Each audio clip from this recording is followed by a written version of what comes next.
नमस्कार, FM news देख रहे हैं आप। मैं हूं आपके साथ अंजलि सिंह। बुलेटिन की शुरुआत करते हैं इस बड़ी खबर के साथ। योगी 2.0 की आज कैबिनेट की बैठक हुई है। 13 प्रस्ताव पर कैबिनेट ने मुहर लगाई है।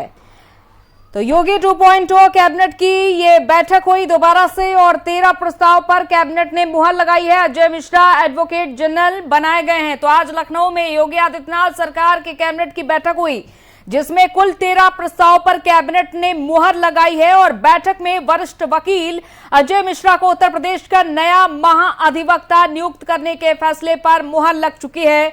वरिष्ठ अधिवक्ता अजय मिश्रा को मुख्यमंत्री योगी आदित्यनाथ का करीबी भी माना जाता है और राघवेंद्र सिंह का स्थान लेने वाले हैं अजय मिश्रा। योगी आदित्यनाथ सरकार ने नए एडवोकेट जनरल की नियुक्ति करने के साथ ही अन्य कई प्रस्ताव पर आज कैबिनेट की बैठक में मुहर लगा दी है। मुख्यमंत्री योगी आदित्यनाथ अपनी सरकार के 100 दिन 6 महीने और 1 वर्ष के कार्यकाल को लक्ष्य बनाकर कार्य योजना तैयार कर रहे हैं और इन्हीं कार्यों को कैबिनेट की बैठकों में हरी झंडी मिलती है।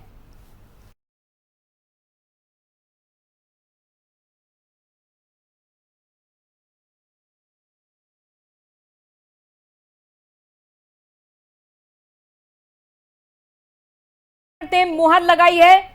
आज जो कैबिनेट की बैठक हुई है योगी 2.0 की, एक बार फिर से, और कैबिनेट ने बड़े फैसले लिए हैं, जिनमें कि अजय मिश्रा एडवोकेट जनरल बनाए गए हैं, जो कि राघवेंद्र सिंह का स्थान लेंगे। और अजय मिश्रा को योगी आदित्यनाथ का करीबी भी माना जाता है। एक ये भी बड़ी वजह है कि एक बड़ी जिम्मेदारी सौंपी गई है। अजय मिश्रा को एडवोकेट जनरल बनाए गए हैं। 13 प्रस्ताव पर मुहर लग चुकी है।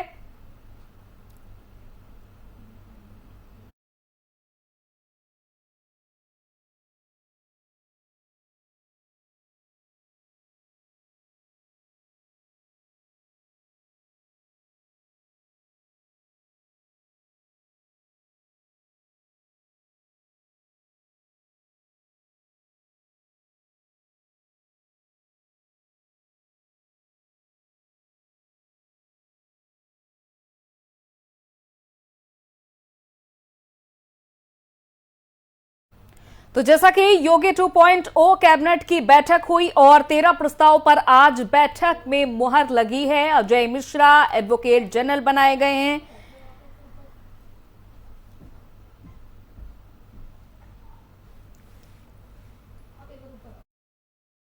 संवाददाता नितिन इस खबर पर ज्यादा जानकारी के साथ जुड़ चुके हैं। नितिन, आज 13 प्रस्ताव पर मुहर लगी है। कौन कौन से महत्वपूर्ण प्रस्ताव जिन पर आज मुहर लगी?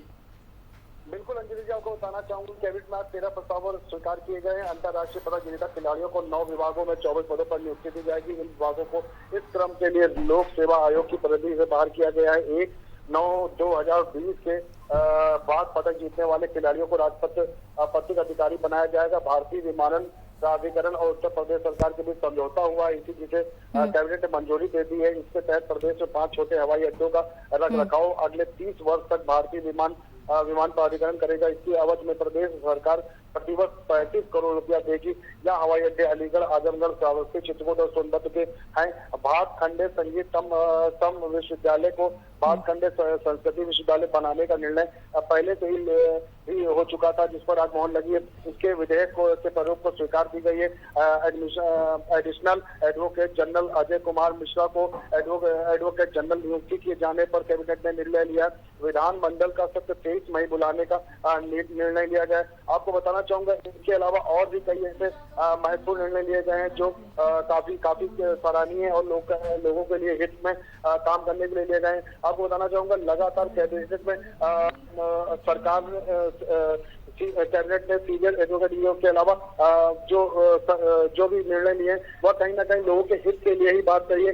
बात आपको बताना चाहूंगा कि कई ऐसे बीडीओ, बीसीए, डीपीआरओ, सहायक खेल अधिकारी, नायब तहसीलदार आदि पदों पर जो नियुक्तियां 24 होनी थी, उन पर कहीं ना कहीं काम करने के बात कही गई, उस पर मुहर लगाई गई है। तो ये कहा जा सकता है लगातार जितने भी 13 प्रस्ताव जो रखे गए थे वो कहीं ना कहीं लोगों के लिए काम करे जाएंगे और आगे जो कैबिनेट की बैठक होंगी उनमें भी कहीं ना कहीं कुछ नए मुद्दे देखने को मिल सकते हैं। जी बिल्कुल। और देखिए, जैसा कि ये 13 प्रस्ताव पास हुए हैं, जिसमें कि सबसे ज्यादा जो फोकस देखा जा रहा है खेल, लोक निर्माण, परिवहन, स्टाम्प रजिस्ट्रेशन, ये सब पर फोकस रहा है नितिन। बिल्कुल बिल्कुल, जिस तरह से। और दूसरा आपको अंजलि बताना चाहूंगा अंजलि कि हवाई अड्डों को लेकर काफी काम किया जा रहा है, क्योंकि इससे पहले भी कैबिनेट में हवाई अड्डों पर ही चर्चा की गई थी। और जो कि पहले कहा जा रहा था कि महिलाओं को फ्री यात्रा जो बस में देने की बात कही जा रही थी, किसानों को बिजली सिंचाई करने के लिए बताया जा रहा था, लेकिन अभी तक उस पर चर्चा नहीं की गई है। और उसके अलावा खेलों को ज्यादा महत्व दिया गया है और हवाई अड्डों को ज्यादा देखा जा रहा है, क्योंकि श्रावस्ती सोनभद्र हवाई अड्डों के लिए समझौता हो रहा था, अलीगढ़ आजमगढ़ चिरकुट हवाई अड्डा। तो कहीं ना कहीं ये कहा जा सकता है कि एक शिक्षा से लेकर और जो खेल को ज्यादा उन्होंने तवज्जो दिया है। और जो 24 पदों पर लोक सेवा आयोग की पद भी बाहर किया गया था, उनमें काम किया जाएगा। तो ये कहा जा सकता है कि लगातार अब जो काम किया जा रहा है वो लोगों के बीच में किया जा रहा है। सबसे महत्वपूर्ण बात कि अजय मिश्रा यूपी के नए महाधिवक्ता होंगे, तो एक ये भी इनके ऊपर कहीं ना कहीं प्रस्ताव जो मोहर लगी है, तो ये बिल्कुल। देखिए, सबसे बड़ा जो आज का महत्वपूर्ण फैसला रहा कि यूपी के मूल निवासी अंतर्राष्ट्रीय खेलों में पदक विजेता खिलाड़ियों को राजपत्रित पदों पर नियुक्ति मिलेगी। ये सबसे महत्वपूर्ण फैसला है, क्योंकि अभी तक ये देखा जाता था जितने भी अंतर्राष्ट्रीय खिलाड़ी होते थे वो पदक जीत कर तो आते थे, लेकिन धीरे धीरे कर उनकी जो प्रतिभा होती थी वो विलुप्त तो होती जाती थी समय के साथ। लेकिन अब यूपी सरकार का ये बड़ा फैसला कि राजपत्रित पदों पर सीधी नियुक्ति होगी, ये बहुत ही महत्वपूर्ण है, एक बड़ा संदेश भी है खेल के लिए। बिल्कुल अंजलि जी, 9 विभागों में 24 राजपत्रित पदों को लाने के प्रस्ताव जो पास हुआ है, कहीं ना कहीं खिलाड़ियों का हौसला बढ़ाया गया है। क्योंकि अंतरराष्ट्रीय सब लोग इग्नोर कर देते, इतना ध्यान नहीं देता था, खेलों की तरफ आदमी का फोकस नहीं जाता था। अब उसको देखते हुए राज्य सरकार काम कर रही है और सभी विद्यालयों में नई प्रतियोगिता करने की बात भी कही जा रही है, क्योंकि वहां से उभर के ही खिलाड़ी आगे बढ़ता है, विद्यालयों से ही निकलता है और ऊपर पहले अंतरराज्यीय और फिर अंतरराष्ट्रीय तक पहुंचता है। तो कहीं ना कहीं विद्यालयों को भी इस पर ध्यान देने की बात कही गई है और अंतर्राष्ट्रीय खेलों को ज्यादा महत्व देने के लिए यह काम किया गया और जो 24 राजपत्रित पदों पर लाने के प्रस्ताव दिया गया। तो कहीं ना कहीं ये कहा जा सकता है कि खेल में कहीं ना कहीं जितने भी खिलाड़ी उनका उत्साहवर्धन होगा। बिल्कुल नितिन, और आने वाले समय के लिए बड़ा बदलाव है। चलिए, बहुत बहुत शुक्रिया तमाम जानकारी के लिए।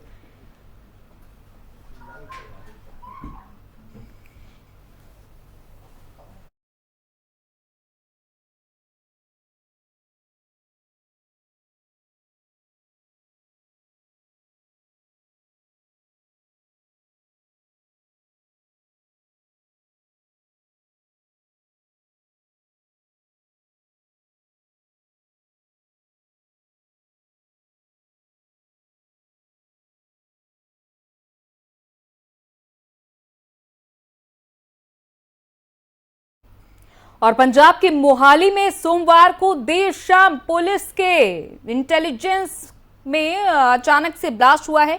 इंटेलिजेंस हेडक्वार्टर की बिल्डिंग में ब्लास्ट हुआ है और अब इसमें चौंकाने वाली जानकारी सामने आ रही है। सूत्रों की माने तो एक कार से 2 संदिग्ध आते लोग दिखे और इन लोगों ने करीब 80 मीटर दूर से रॉकेट से ग्रेनेड को दागा था और बताया जा रहा है कि ये टारगेटेड नहीं था बल्कि रैंडम फायर किया गया था।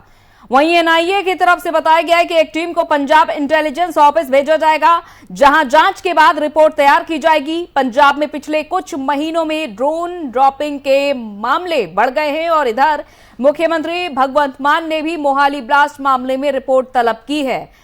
तो अचानक से बिल्डिंग में ब्लास्ट हुआ और कई चौंकाने वाली जानकारियां अब इस पूरे मामले में सामने आ रही हैं। एक कार में 2 संदिग्ध लोग आते हुए दिखे थे और करीब 80 मीटर दूर से रॉकेट से ग्रेनेड को दागा गया था। टारगेटेड नहीं था यह बताया जा रहा है, बल्कि रैंडम फायर था। बड़ा नुकसान हो सकता था, लोगों की जान जा सकती थी। गनीमत ये रही कि जब ये रैंडम फायर हुआ है तब वहां पर लोग आसपास मौजूद नहीं थे। 80 मीटर दूर से रॉकेट से ग्रेनेड को दागा गया था। लोगों की जान जा सकती थी क्योंकि आसपास लोग मौजूद होते हैं, लेकिन गनीमत की बात यह रही कि वहां पर कोई मौजूद नहीं था। और ड्रोन ड्रॉपिंग के भी मामले लगातार पिछले कुछ महीनों से यहां पर बढ़ रहे हैं। तो फिलहाल सीएम मान ने इस मामले में रिपोर्ट तलब की है। देखना होगा और क्या कुछ बड़ी जानकारी इस पूरी घटना को लेकर सामने आती है, क्या बड़े खुलासे होते हैं। दो संदिग्ध लोग जिन्होंने ग्रेनेड को दागा था वो कौन थे, किस इरादे से आए थे वहां पर जो पुलिस हेडक्वार्टर को निशाना बनाया गया, क्योंकि ये खुफिया विभाग है पुलिस का, इंटेलिजेंस हेडक्वार्टर की बिल्डिंग को निशाना बनाया गया। आखिर कितने समय से रैकिंग की जा रही थी, ड्रोन से निगरानी भी रखी जा रही है कई महीनों से, इस बात की भी बड़ी जानकारी मिल रही है। तो क्या क्या बड़े खुलासे होते हैं इसका इंतजार रहेगा। 80 मीटर दूर से रॉकेट से ग्रेनेड को दागा जाना, महज 80 मीटर की दूरी थी, तो क्या यहां पर सुरक्षा व्यवस्था पुख्ता नहीं थी। एक पुलिस हेडक्वार्टर को निशाना बनाया जाना, दूर दूर तक पुलिस की तैनाती नहीं थी क्या, ये कई बड़े सवाल हैं कि आखिर किस तरह से आने जाने वाले लोगों पर निगरानी रखी जाती है कि एक इंटेलिजेंस हेडक्वार्टर को निशाना इतनी आसानी से बना लिया जाता है, रॉकेट दूर से दागा जाता है।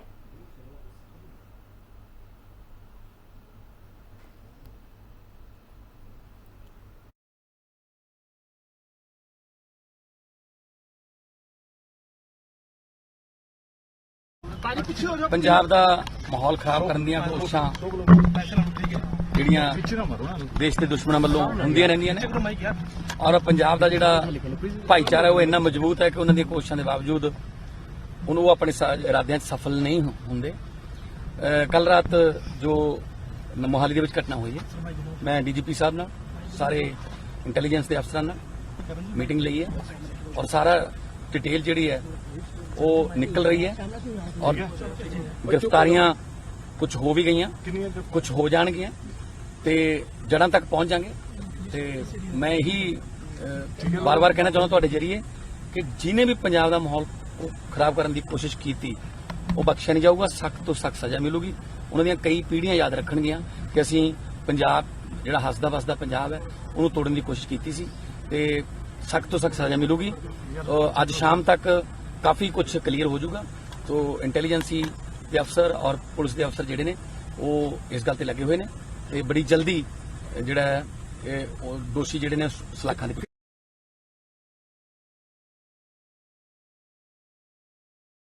सुना कि भगवान मान ने क्या कुछ कहा है इस पूरी घटना को लेकर। पूर्व डीसीपी एलन राव जी हमारे साथ जुड़ चुके हैं तमाम बातचीत के लिए। एलन राव जी, स्वागत है आपका एफएम न्यूज में। जी नमस्कार। जी नमस्कार।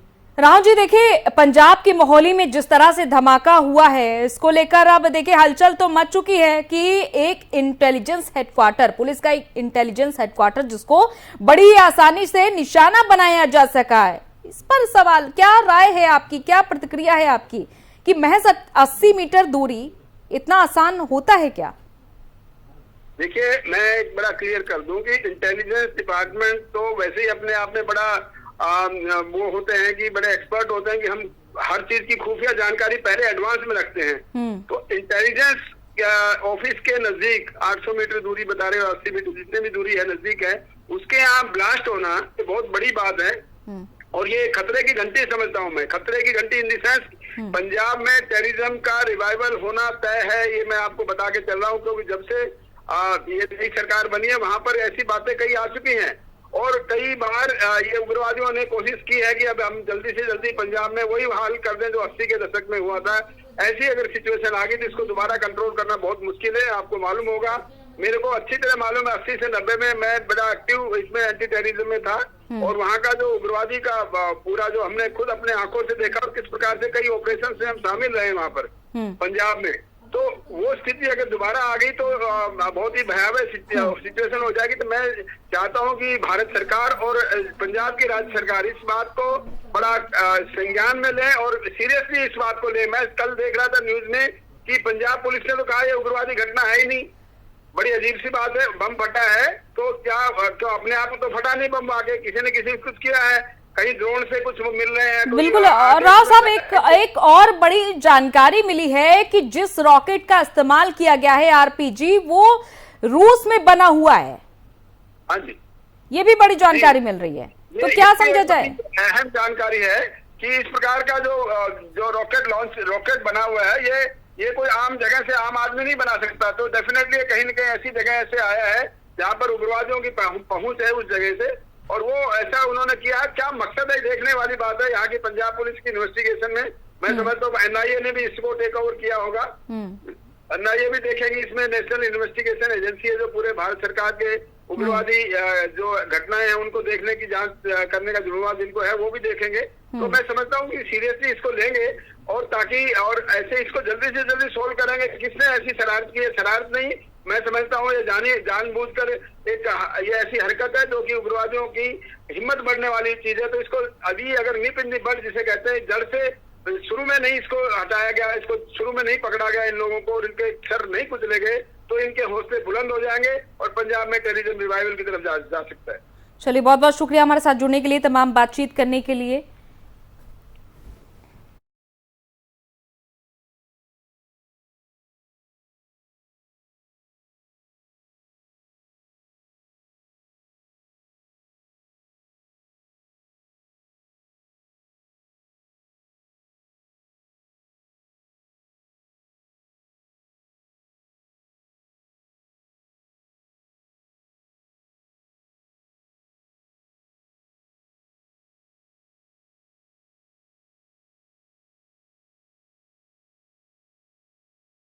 और बीजेपी नेता तेजिंदर सिंह बग्गा को बड़ी राहत मिली है, क्योंकि अभी तक उन पर संकट के बादल मंडरा रहे थे, लेकिन अब जाकर उनको बड़ी राहत मिली है। पंजाब और हरियाणा हाईकोर्ट ने उनकी गिरफ्तारी पर लगी अस्थायी रोक को 5 जुलाई तक बढ़ा दिया है। और ऐसे में साफ है कि पंजाब सरकार भी बीजेपी नेता के खिलाफ कोई कार्रवाई नहीं कर सकेगी। आपको बता दें कि इससे पहले भी हाईकोर्ट ने आधी रात को सुनवाई में बग्गा की गिरफ्तारी पर 10 मई तक रोक लगा दी थी और अब 5 जुलाई तक बढ़ा दिया है। उल्लेखनीय है कि बीजेपी की दिल्ली इकाई के नेता तेजिंदर पाल बग्गा को पंजाब पुलिस ने शुक्रवार को दिल्ली के जनकपुर स्थित उनके घर से गिरफ्तार किया और उन्हें सड़क मार्ग से पंजाब ले जा रही थी, और लेकिन उन्हें हरियाणा के कुरुक्षेत्र में रोक दिया गया। कुछ घंटे बाद दिल्ली पुलिस उन्हें राष्ट्रीय राजधानी वापस ले आई और इस घटना को लेकर राजनीतिक आरोप प्रत्यारोप का दौर चल रहा है। और इसी कड़ी में आज राहत भरी खबर मिली है तेजिंदर बग्गा को।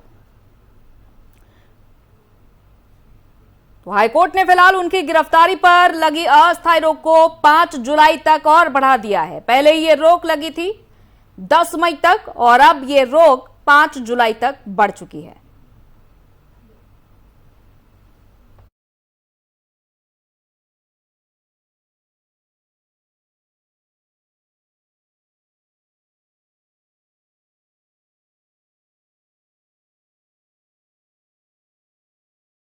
और अतिक्रमण के खिलाफ लगातार एक्शन जारी है और बुलडोजर हर एक इलाके में पहुंच रहा है। अतिक्रमण हटाने का कार्य किया जा रहा है। 4 तस्वीरें आपके सामने। दिल्ली के मंगोलपुरी इलाके में दिल्ली नगर निगम के बुलडोजर ने अतिक्रमण के खिलाफ कार्रवाई की। उत्तर दिल्ली नगर निगम के अंदर रोहिणी जोन का बुलडोजर मंगोलपुरी में चला और बुलडोजर ने यहां अवैध निर्माण को हटाने का काम किया। इसके लिए पहले ही इलाके में भारी संख्या में पुलिस फोर्स की तैनाती कर दी गई थी। मंगोलपुरी को दिल्ली के काफी संवेदनशील इलाकों में गिना जाता है। जिस वक्त बुलडोजर चलाया जा रहा था उस दौरान भारी संख्या में पुलिस फोर्स की तैनाती थी, लेकिन आज जो सबसे खास बात देखने को मिली कि अतिक्रमण चलने के दौरान विरोध प्रदर्शन देखने को नहीं मिला।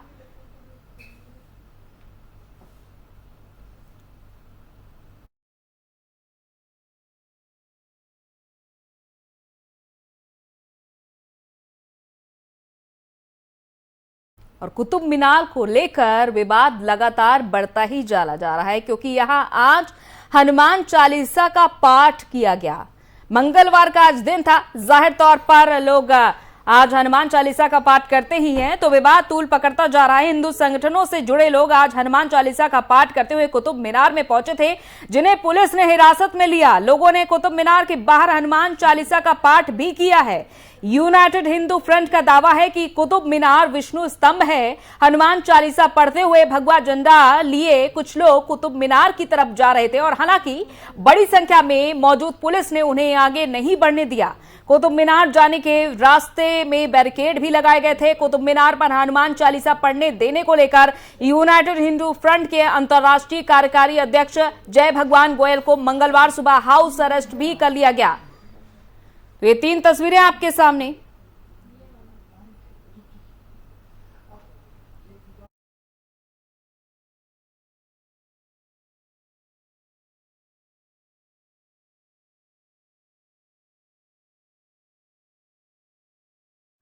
तो किस तरह से बढ़ता जा रहा है पूरे देश में ये विवाद, 3 तस्वीरों के जरिए देखिए और समझिए, क्योंकि एक एक इमारत को निशाना बनाया जा रहा है। ज्ञानवापी मस्जिद, ताजमहल, कुतुब मीनार।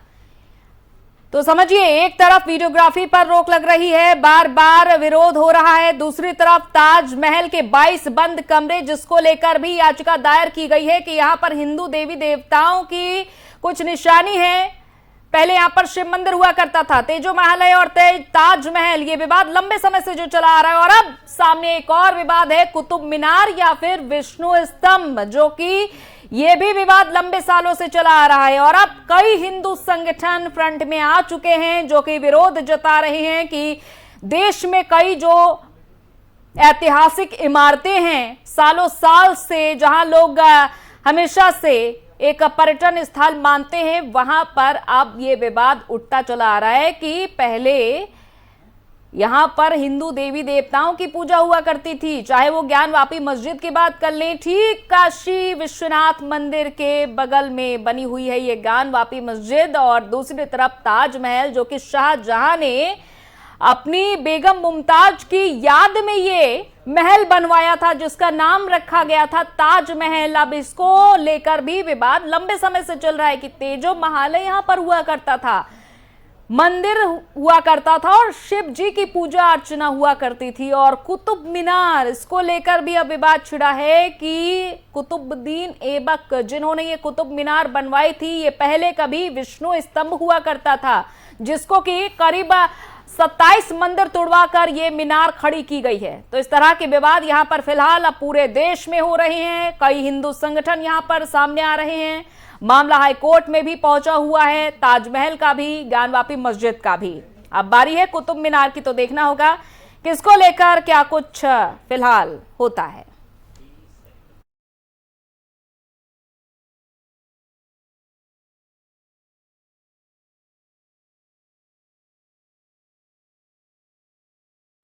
चलिए, इसी के साथ इस बुलेटिन में इतना ही, इजाजत दीजिए, नमस्कार।